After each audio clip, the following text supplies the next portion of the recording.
오늘 예레미야서 31장 23절에서부터 끝절까지 한번 같이 보도록 하십시다. 23절부터입니다. 전능하신 야훼 이스라엘의 하나님이 이렇게 말씀하셨습니다. 내가 그들의 운명을 바꾸어 줄 때 유다 땅과 유다의 여러 도시에서 다시 사람들이 이 말을 할 것이다. 야훼께서 그대에게 복을 내리시기 바라네. 공의가 머무는 곳 거룩한 산하. 그래서 그 땅에 유다와 유다의 도시들이 함께 살 것이다. 농사꾼들과 짐승떼를 끌고 다니는 사람들도 함께 살 것이다. 지친 사람에게 마실 것을 내가 한껏 주고 쇠약해진 사람이면 누구에게나 먹을 것을 한가득 줄 것이기 때문이다. 뒤이어 내가 잠에서 깨어나서 둘러보았습니다. 잘 자고 나서 기분이 좋았습니다. 보라, 때가 다가온다. 야훼의 말씀입니다. 이스라엘 집안과 유다 집안에 내가 사람의 씨앗과 짐승의 씨앗을 뿌리겠다. 내가 깨어 너희를 지켜보아 왔다. 뽑고 무너뜨리고 헐어버리고 망하게 하고 해롭게 하려 한 것이다. 그처럼 내가 너희를 지켜보았다. 세우고 심으려는 것이다. 야훼의 말씀입니다. 그런 날들에는 사람들이 더는 이렇게 말하지 않을 것이다. 익지 않은 열매를 먹은 사람은 부모인데 못 이어질 것은 자식의 이빨이다.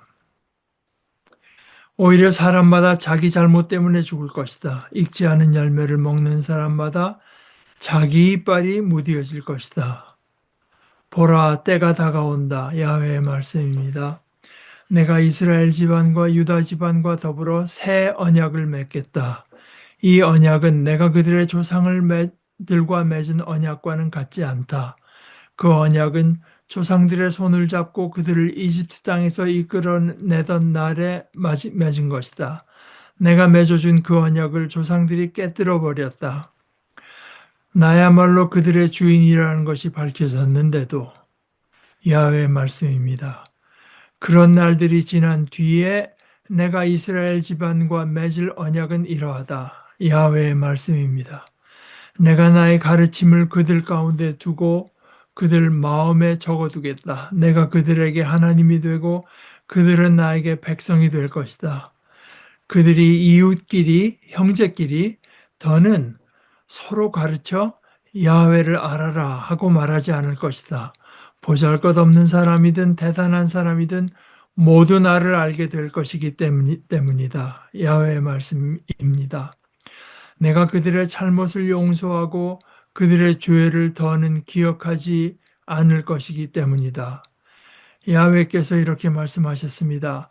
해를 낮의 빛으로 주신 하나님, 달과 별들을 밤의 빛으로 정한 질서를 주신 하나님, 바다를 거칠게 하여 큰 물결이 출렁이게 하신 하나님, 그 하나님의 이름은 전능하신 야훼이십니다. 이런 질서가 내 앞에서 사라진다고 하자 야훼의 말씀입니다. 그러면 이스라엘의 후손도 없어져 내 앞에서 영원히 민족이 되지 못할 것이다. 야훼께서 이렇게 말씀하셨습니다. 위로 하늘을 측정할 수 있고 아래로 땅의 기초를 밝혀낼 수 있다고 하자 그러면 나도 이스라엘 자손을 모두 저버릴 수 있을 것이다. 그들이 저지른 모든 짓 때문에 야훼의 말씀입니다. 보라, 때가 다가온다. 야훼의 말씀입니다. 이 도시가 야훼를 위해 재건될 것이다. 하나넬 망대에서 모퉁이 성문에 이르기까지 다시 측량끈을 곧장 가렙 언덕 앞까지 나가게 할 것이다. 그러고는 고아 쪽으로 돌아갈 것이다. 시체와 기름 찌꺼기를 모아두던 골짜기 전부와 기드론 시내까지 야훼에게 거룩할 것이다.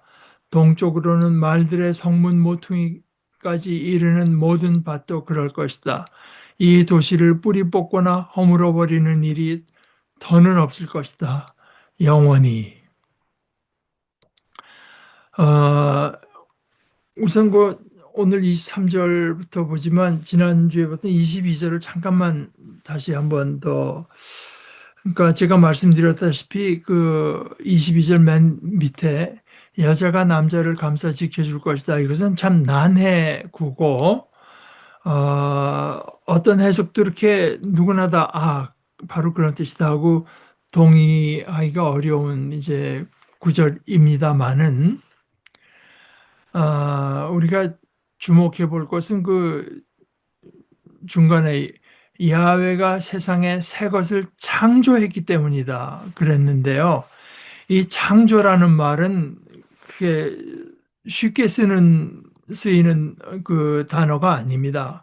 그냥 만든다라고 할 때 그거는 아싸 뭐 이제 행하신다. 그런데 이 여기서 쓰인 그 창조라고 번역한 말은 그야말로 이제 바라라고 하는 창세기 1장 1절에 태초에 하나님이 천지를 창조하시니라 할 때 그 단어를 이제 쓰신 거거든요. 새 것을 창조했기 때문이다. 그러면서 여자가 남자를, 내가 지난주에 제가 잠깐 그 박동현 교수의 그 해석을 이제 설명해 드렸는데 그 독일 성서공의 해설도 결국 이제 같은 식으로 해설을 했어요.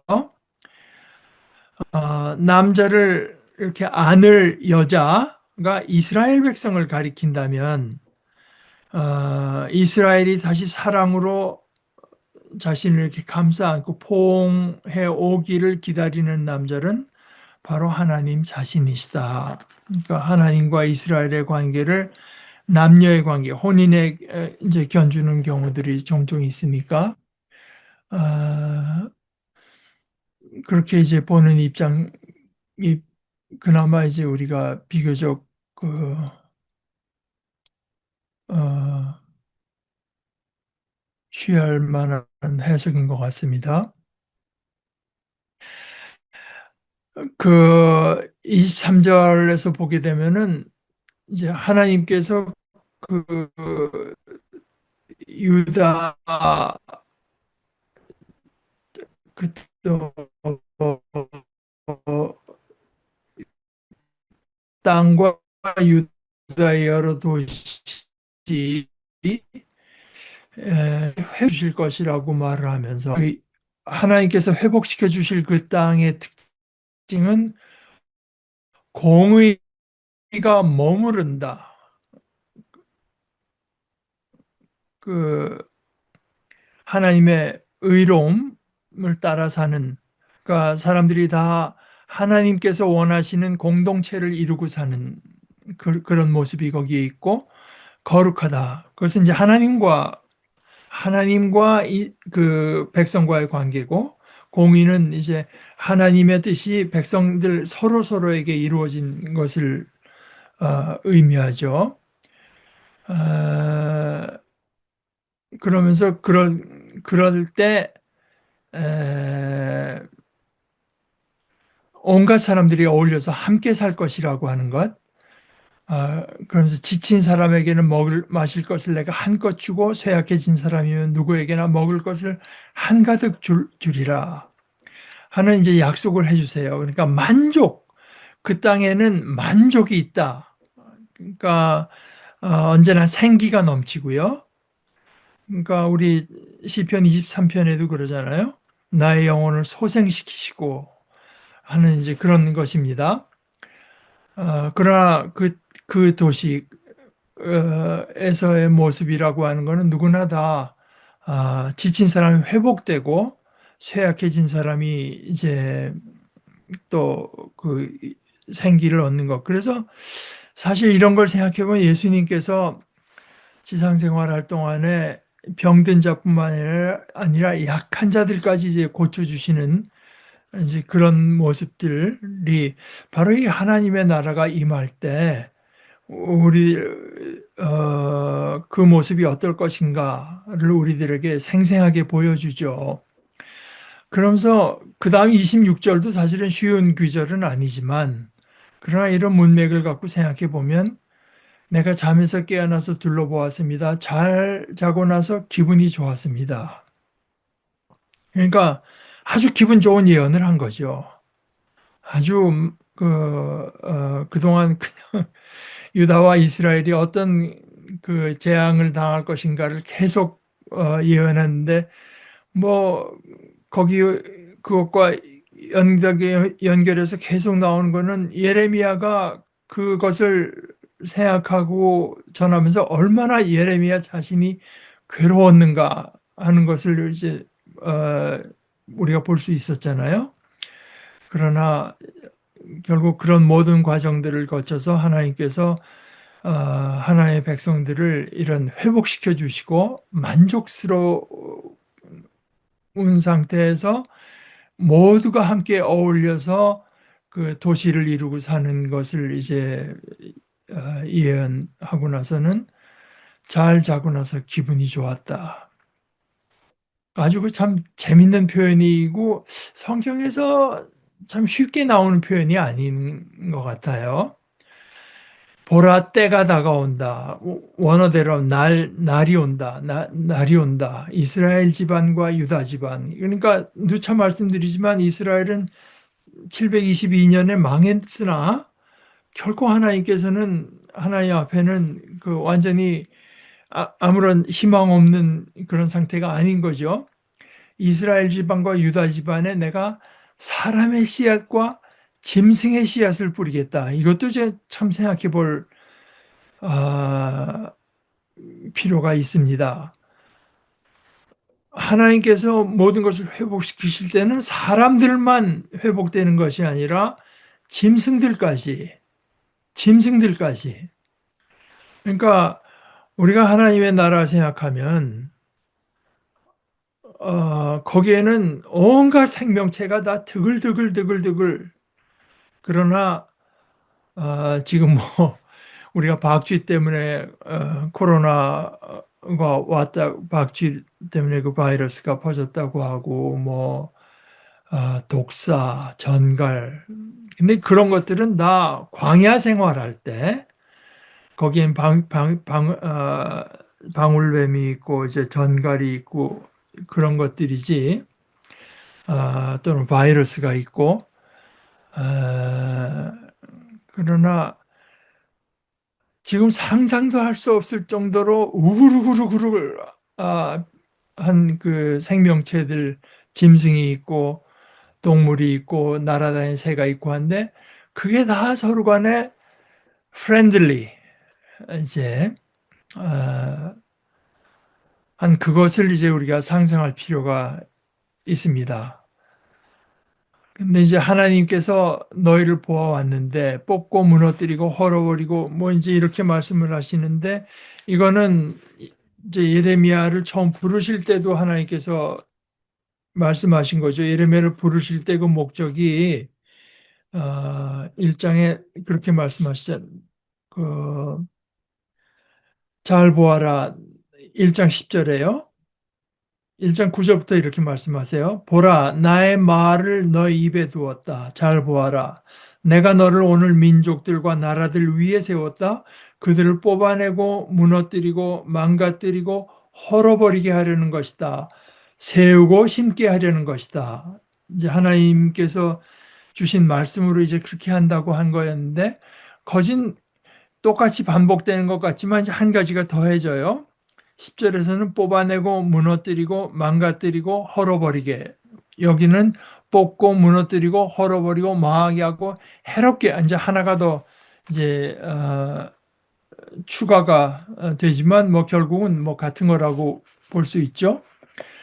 그리고 그뿐만이 아니라 결국은 세우고 심으려고 하는, 하나님께서는 그런 모든 과정들을 통해서 진정으로 세우기를 원하시는데 그것이 그저 그냥 대충 그런 걸 다 얼버무리는 식으로 세워지는 걸 뜻하시는 건 아니죠. 그런데 이제 이렇게 세우고 심을 때 다시 말씀드리지만 생태학적인 회복까지 이제 이루어진다고 하는 것은 우리가 특별히 생태학적인 위기를 보면서 자, 한번 좀 되새겨 볼 필요가 있을 것 같습니다. 그리고 그렇게 회복될 때 사람들이 더는 이렇게 말하지 않을 것이다. 익지 않은 열매를 먹은 사람은 부모인데 못 이어질 것은 자식의 이빨이다. 그러니까 죄를 진 건 부모인데 자식이 그 벌을 받게 된다. 이것은 이제 출애굽기 20장 5절 이제 20장 5절에 하나님께서 이렇게 말씀하시죠.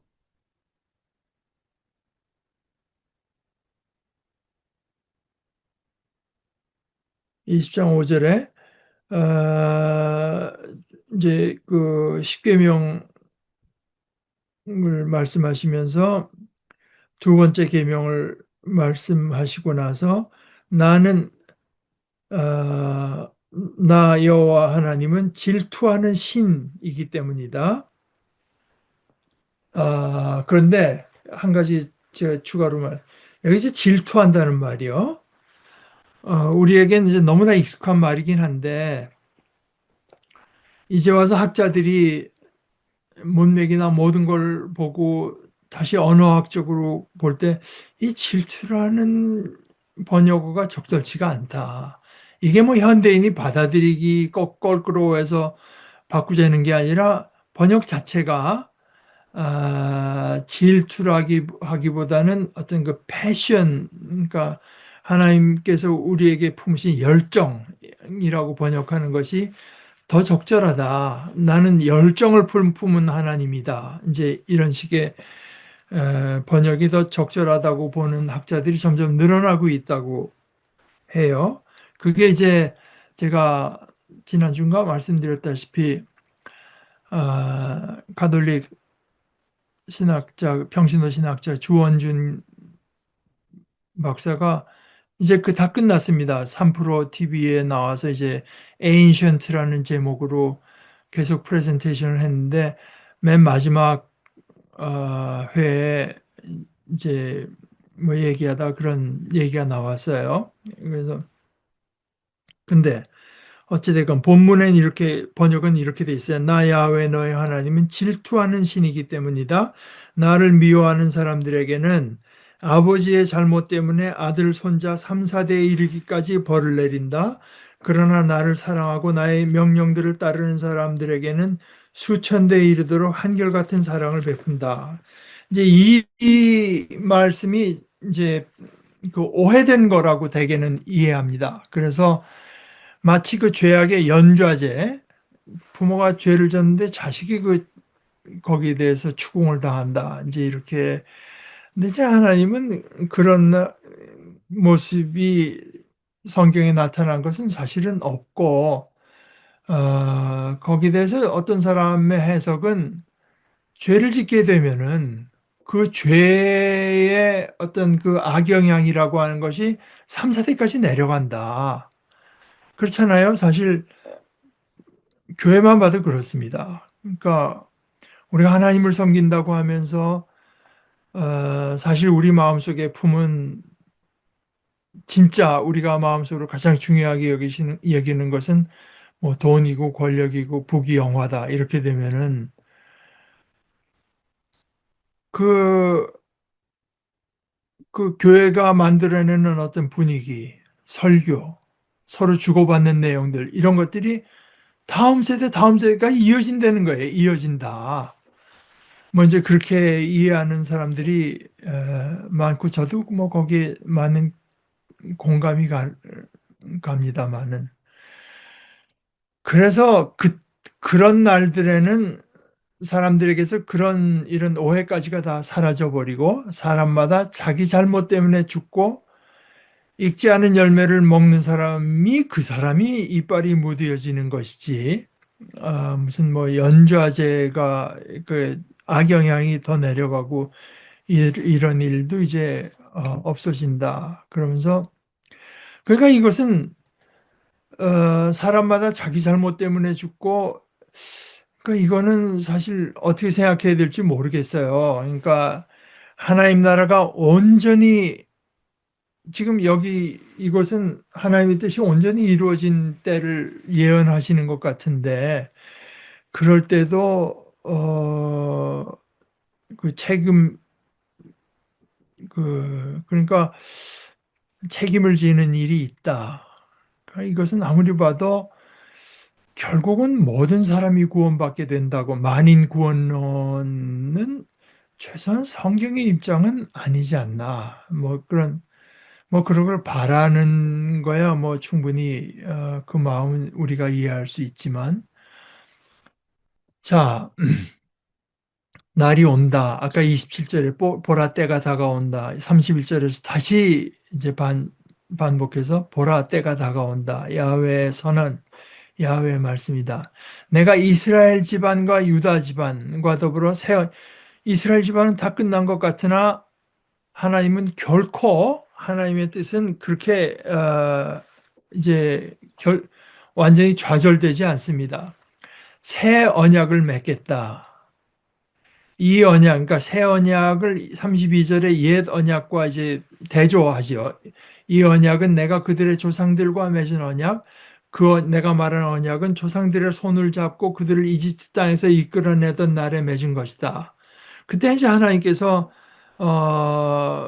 그 십계명을 주면서 이스라엘 백성들이 내가 지키겠습니다 해서 하나님과 이스라엘 사이에 이제 언약이 완전히 성립이 됩니다.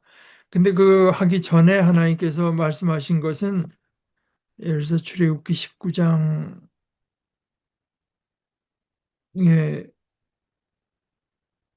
그 내용을 한번 돌이켜 보면은 어,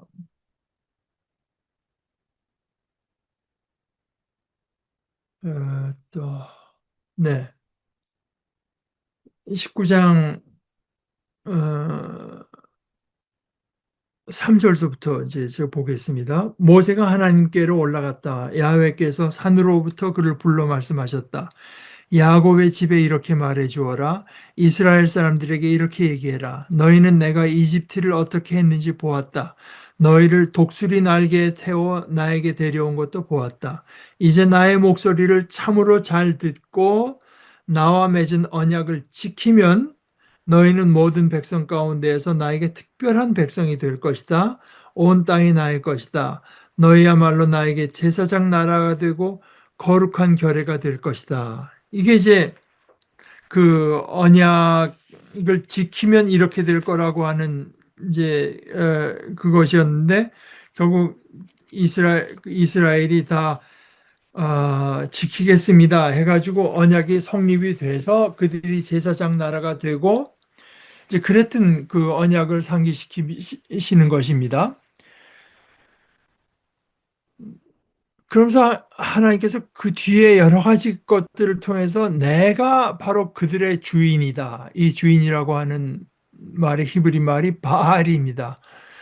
나야말로 그들의 바알이라고 하는 것이 밝혀졌는데도 그들이 따로 이제 바알을 두고 그랬죠. 근데 그 옛 언약은 깨졌어요. 이스라엘이 지키지 않았으니까. 그러나 깨졌는데 하나님은 하나님 편의 의무를 다해서 새로 언약을 이제 갱신해 가지고 하나님 노릇을 해주시는 것입니다. 그러니까 그 김세윤 교수님의 적절한 표현대로 이스라엘은 하나님 노릇 해주시는 덕분으로 살아가는 백성들입니다. 이게 은혜죠. 그러니까 백성이 백성 노릇을 안 했다고 해서 하나님도 하나님 노릇을 안 하면은 그건 더 이상 뭐 아무것도 안 되지만, 백성들에게는 어떤 신실함, 믿음이 없을지라도 하나님은 하나님으로서 계속 하나님 노릇을 이제 해주셔가지고 이제 새 언약, 이제 새로운 언약을 주신다. 이제 언약이라고 하는 말의 히브리 말은 브리트인데, 이것을 나중에 온 세상이 헬라화, 그리스화 됐을 때 그리스 말로 번역한 그 70인역에는 디아테케라고 하는 이제 그 그리스 말로 옮겼고, 어, 그 뜻은 이제 언약이다, 뭐 이제 계약이다 이런 뜻인데 어, 대개 대개 그 영어 번역에는 the covenant라고 하는 어, 이제 단어로 옮겼습니다. 그런데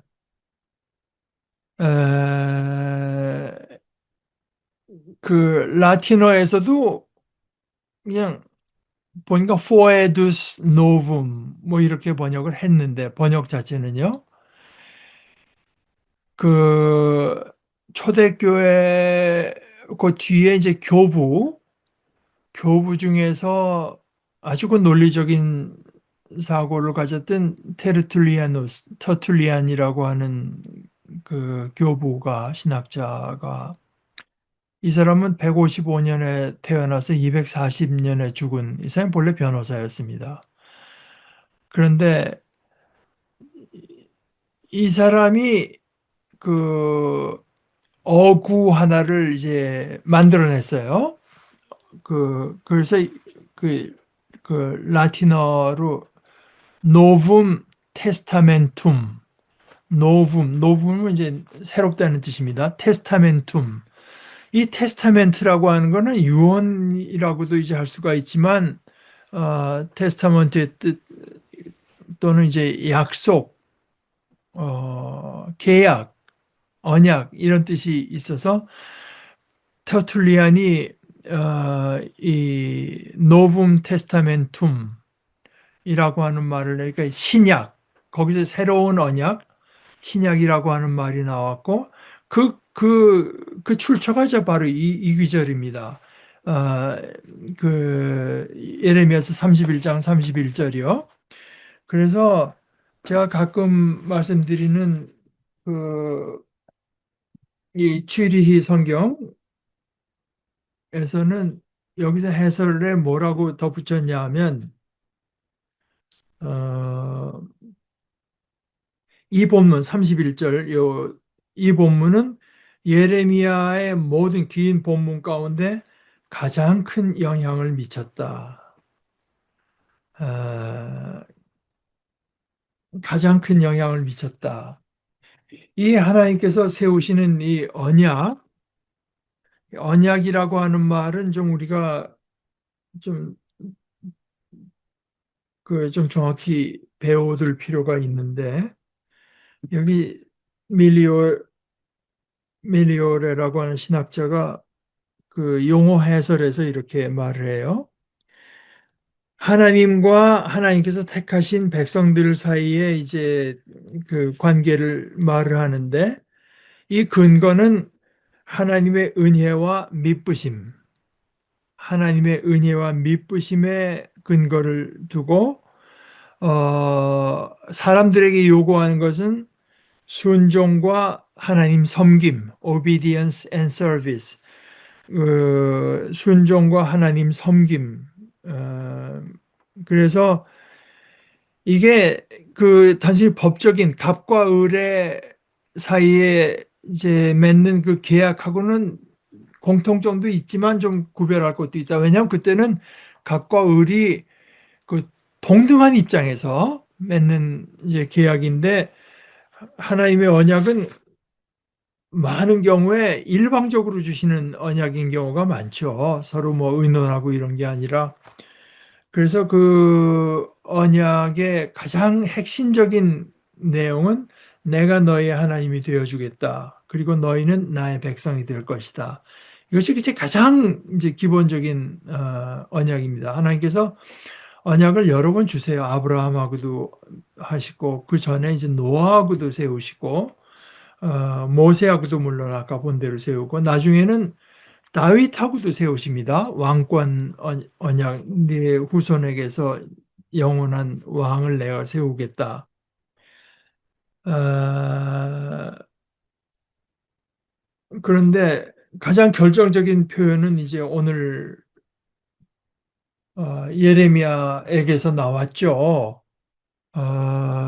언약의 내용이 내가 이스라엘 지방과 맺을 언약은 이러하다. 내가 나의 가르침을 그들 가운데 두고 그들의 마음에 적어두겠다. 내가 그들에게 하나님이 되고 그들은 나의 백성이 될 것이다. 이게 이제 언약의 아, 내용입니다. 이게 참 엄청난 표현인데요. 내가 그들에게 그들의 하나님이 되고 그들은 나의 백성이 되는데 하나님과 백성 사이의 관계라고 하는 것은 결국 하나님의 뜻이 이제 그 백성들 사이에 이루어지는 거거든요. 뭐 이것은 여러분들이 지금 벌써 이렇게만 얘기해도 여러분들 뭐 마음속에 떠오르는 데가 굉장히 대표적인 게 주기도문 아니겠습니까? 아버지의 이름이 거룩히, 그러니까 하나님이 하나님 되게 해 주십시오. 나라가 우리를 다스려 주십시오. 이 맛이 없어서 하는 것은 그리고 뜻이 하늘에서 이루어진 것 같이 땅에서도 이루어지게 해 주십시오. 이제 그런 거니까 하나님의 뜻이 이루어지는 것인데 이게 돌판에다 새기고 뭐 예언자들을 통해서 계속 귀에다 말을 한 것으로 안 됐잖아요. 근데 하나님께서는 이제 새 언약을 맺으시는데 어떻게 하실지는 알 수 없지만 하나님께서 결국은 내 가르침을 나의 백성들 가운데 두고 그들의 마음에 적어 놓겠다. 이것이 이제 하나님의 뜻이 이루어지게 하는 이제 하나님의 택하신 길인데요. 대개 그 마음에 적어 두겠다고 하는 것들만을 많이 말을 하는데 저는 그 앞에 내가 나의 가르침을 그들 가운데 둔다고 하는 것도 의미심장하다고 봐요. 그러니까 우리가 흔히 하는 말로 예수님은 책을 남기지 않았죠. 예수님이 남기신 것은 공동체입니다. 교회. 그래서 그들 가운데 이제 우리 공동체 가운데 하나님께서 하나님의 말씀을 주신다. 가르침을 주신다. 토라, 가르침을 주신다. 그리고 그들의 마음에다가 이제 주신다. 아, 이 언약인데 이 언약 이 언약이 바로 어, 우리 전성란 자매님이 거짓 매주 얘기하게 되는 어, 언약의 잔, 예수님의 피로 세운 새 언약의 잔, 새 언약의 잔. 그것이 예수님의 피로 이제 그러니까 성령께서 우리 속에 하셔서 하나의 말씀이 우리 속에 새겨지게 하는 그래서 결국은 모든 사람, 모든 피조물이 하나님을 알고 하나님의 뜻을 알게 돼서 더는 서로 가르쳐서 야훼를 알아라 하고 말하지 않을 것이고 보잘것없는 사람이든 대단 이건 하나 문제가 되지가 않고 모두 나를 알게 되리라. 그러니까 이 나를 알게 된다는 것과 나의 가르침을 알게 된다는 것이 이제 거진 동일시 되고 있죠. 하나님을 안다고 하는 것은 하나님의 뜻이 뭔가를 알고 하나님의 가르침이 뭔가를 알게 된 이것이 이제 하나님의 이상입니다. 여기 우리의 행복이 있기 때문에 여기에 온 피조물의 샬롬, 온 피조물이 제자리를 찾아가 오직 이렇게 해서 되는 거죠.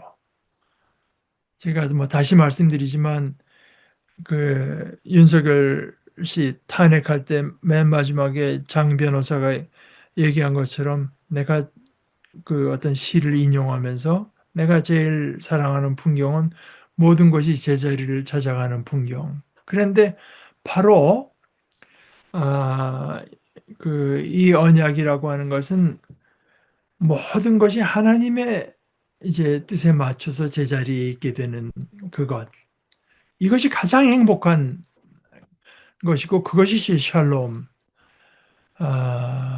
그런데 거기에 반드시 필요한 것은 내가 그들의 잘못을 용서하고 그들의 죄를 더는 기억하지 않을 것, 그들이 죄값을 낱낱이 다 치러서 그렇게 되는 것이 아니라 그들의 죄를 더는 기억하지 않을 것이라고 했는데 이것이 거저 이루어지는 것이 아니고 여기서 구체적으로 말하지 않지만 바로 예수님을 통해서 그 일이 이루어지는 거죠.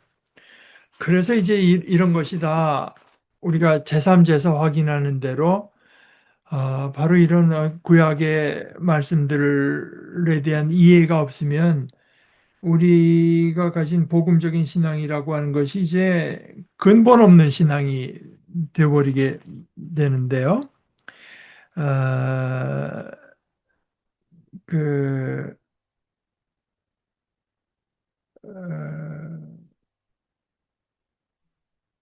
여기 로마서 3장 21절서부터 바울 사도가 말하는 게 그 내용이라고 볼 수 있습니다. 그러나 이제 율법과는 무관하게 하나님의 의가 나타났습니다. 이 의는 율법과 예언자들이 증언하고 있는 것입니다. 그 예언자 중에 하나가 예레미야죠. 예수 그리스도에 대한 믿음을 통해서 생겨나는 하나님의 의는 모든 믿는 사람들에게 주어집니다. 그러니까 율법을 지키는 사람들에게 주어지는 게 아니라 모든 믿는 사람에게 주어지고 거기에는 아무런 차별이 없다. 오늘 예레미야도 그랬죠. 보잘것없는 사람이든 대단한 사람이든 모두 나를 알게 될 것이다.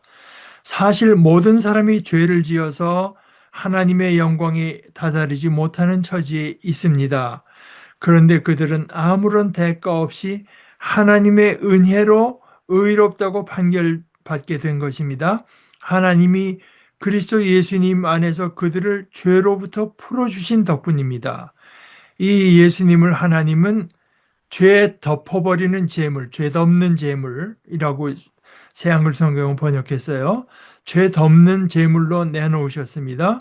죄 덮음은 믿음을 통해서 얻어지며 그분의 피 때문에 가능한 것입니다. 이미 저지른 죄들을 못 본 채 해주심으로써 하나님이 자신의 의를 나타내려 하신 것입니다.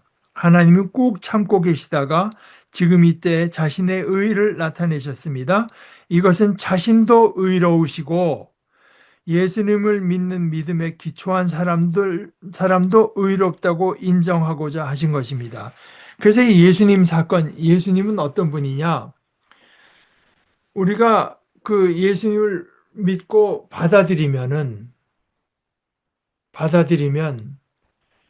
그 예수님이 이루신 것 때문에 하나님께서는 그 예수께 속한 사람들의 죄를 못 본 척 하셔야 돼요.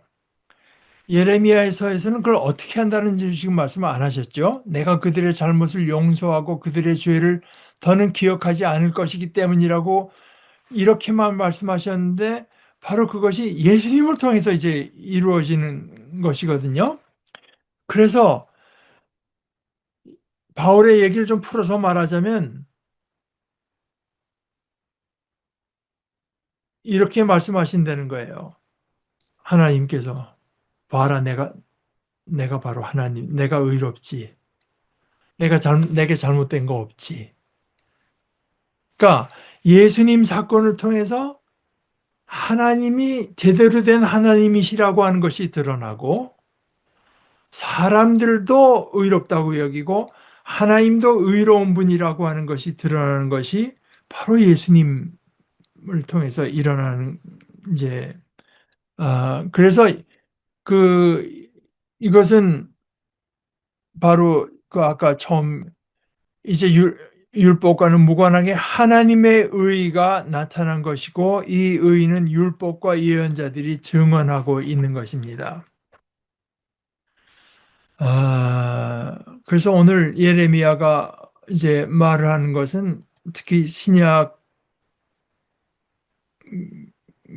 예수님께서 성취하시고 예수님께서 이것은 내 피로 맺는 이제 새 언약이라고 하는 것까지 연결해서 생각해 보면 뭐, 뭐 가장 심오한 이제 진리의 말씀이라고 할 수 있습니다.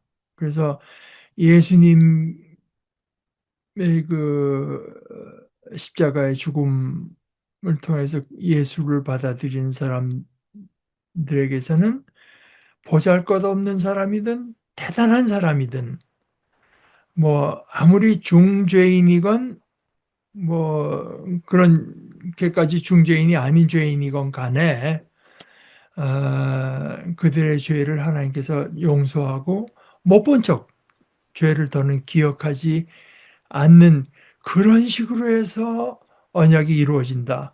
물론 이것은 예레미야 당시에 이루어진 것도 아니고 뭐 이스라엘이 바빌론으로 끌려가고 또 되돌아오고 이런 역사상에서 이제는 이루어지지 않았죠.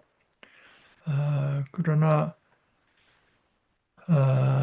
그리스도를 통해서 이제 이루어지는 것인데 35절에 보면 해를 낮의 빛으로 주신 하나님, 달과 별들을 밤의 빛으로 정한 질서를 주신 하나님, 바다를 거칠게 하여 큰 물결이 출렁이게 하신 하나님, 그 하나님의 이름은 전능하신 야훼이십니다.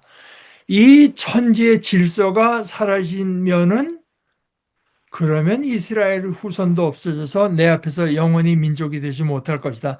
이 말이 이제 일종의 그 반어법이죠. 이스라엘 후손이 절멸해서 민족을 영원히 이루지 못하는 일은 결코 일어나지 않는다. 이런 그 확언하는 하나님의 방식 아니겠습니까? 이것은 창세기 15장에서 하나님께서 그 아브라함을 끌고 나가서 이제 확언을 해 주실 때도 똑같은 식의 말씀이죠. 창세기 15장 5절에 하나님께서 아브라함입니다. 그때까지는 그를 이끌고 텐트 밖으로 나가서 가라사대 하늘을 우러러 무엇별을 셀 수 있나 보라. 또 뭐 그와 같이 하면서 나중에 이것을 셀 수 있으면 이제 그 내 민족의 수를 셀 수 있으리라 하는 식의 표현들을 하지 않습니까? 그러니까 오늘 두 번이나 이제 얘기하는 것이 다 그런 식입니다. 이런 질서가 내 앞에서 사라진다고 하자 그러면 이스라엘 이제 이걸 고지식하게 그대로 이제 말하는 것이 아니라 하나님의 어법입니다.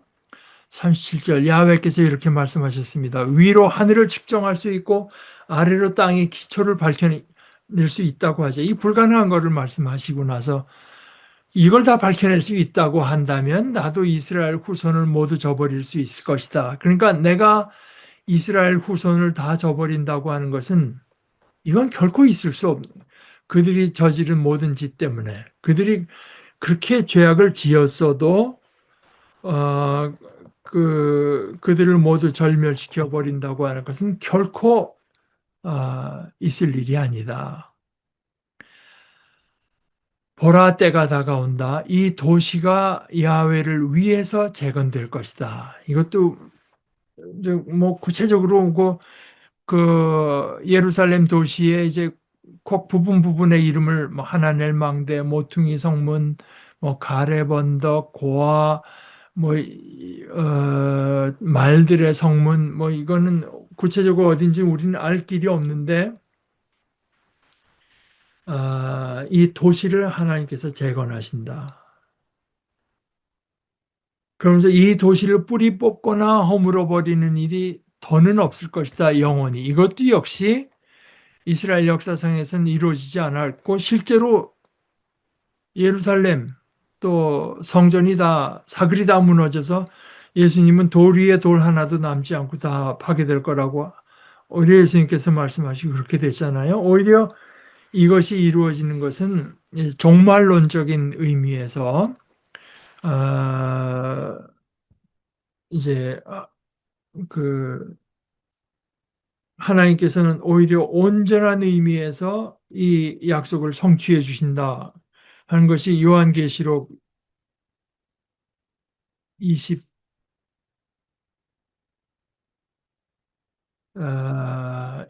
2절에 또 나는 거룩한 도시 새 예루살렘을 보았습니다. 하늘로부터 하나님에게서 내려오고 있었습니다.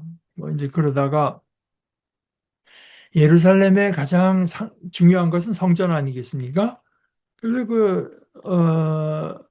그 예루살렘 하면은 성전을 다 이제 어,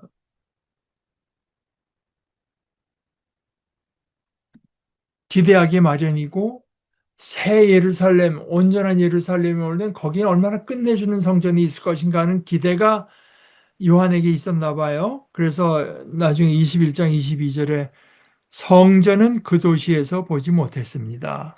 주 하나님 곧 전능하신 분이 그 도시의 성전이시며 어린 양이 성전이시기 때문입니다. 또 그 도시에는 해도 달도 필요 없습니다. 그것들이 그 도시를 비출 필요가 없습니다. 하나님의 영광이 그 도시를 밝혀주었기 때문입니다. 그 도시의 등불은 어린 양입니다.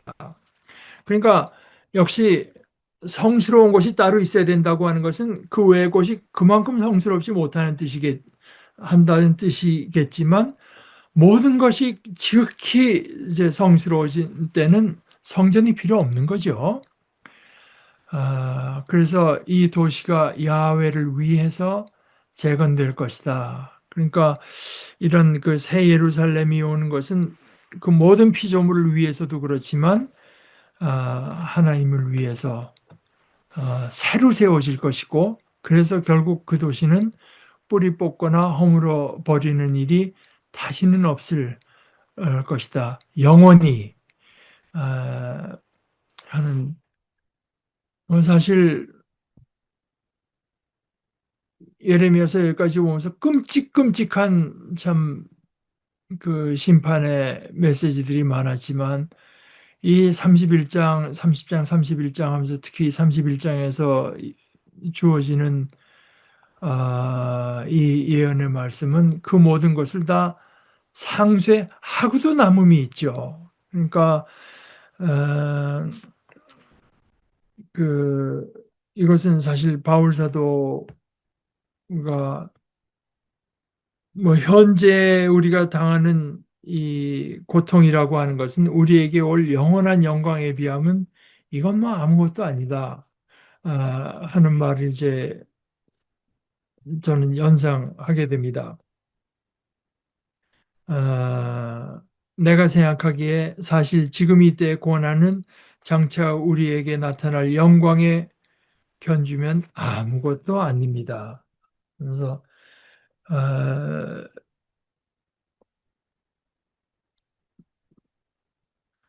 그리고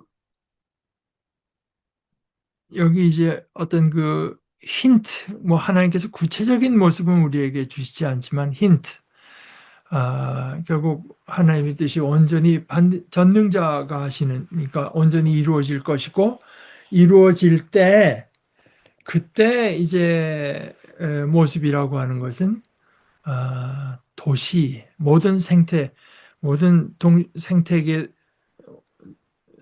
생태학적인 회복뿐만 아니라 지금 우리가 보던 것보다 훨씬 더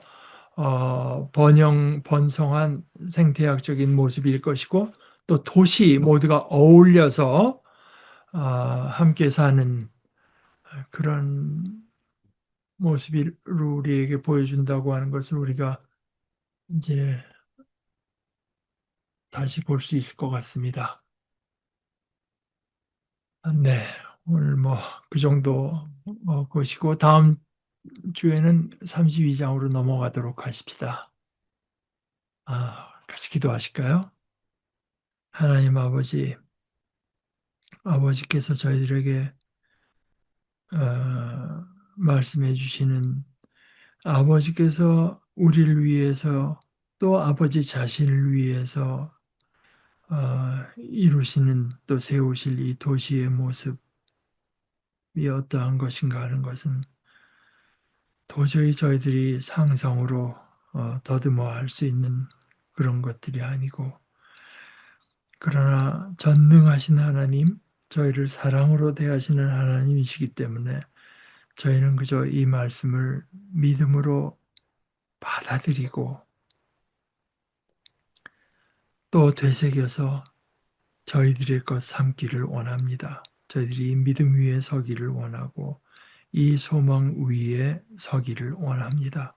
그 일을 저희 속에 이루어 주시옵소서. 오늘 저희들에게 주신 이 말씀이 저희들의 심령 속에서 자라나고 열매를 맺어서 저희들의 심령이 이 소망에 근거한 어, 어, 믿는 자, 하나님의 자녀다운, 하나님의 백성다운 모습이 되도록 주님 역사하여 주시옵소서.